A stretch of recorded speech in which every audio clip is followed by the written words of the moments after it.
Bueno, es mi primer congreso estatal de voluntariado y aparte de que Mérida me encanta, es una ciudad maravillosa, que Extremadura es una comunidad llena de recursos y de iniciativas. Creo que es importante que nos juntemos todos los estamentos españoles para poner en común todo lo que es la iniciativa y todo lo que es la realidad de lo que está pasando en España.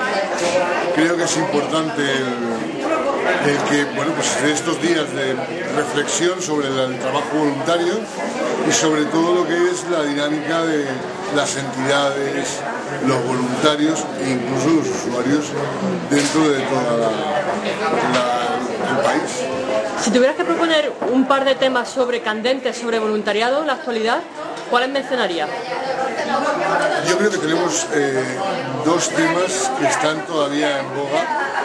Uno es una reflexión profunda sobre el voluntariado y sociedad, sobre todo lo que se está llevando en estos momentos entre relación del voluntariado con los demás estamentos de la sociedad civil y con la sociedad o el Estado en sí.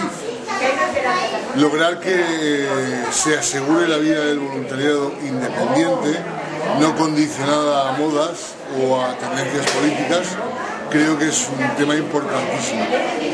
Y el otro sería todo lo que es el trabajo voluntario, la acción voluntaria dentro de la sociedad y la participación del ciudadano dentro de las entidades como un elemento vital para sobrevivir.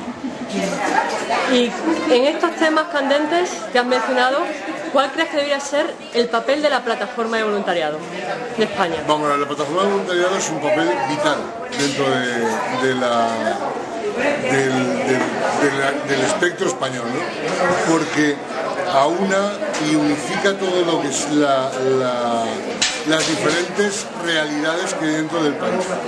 Entonces es importante que todos los que participamos en el voluntariado tengamos un punto donde se pueda recoger y se pueda volcar la experiencia de cada una de las entidades y de cada una de las realidades.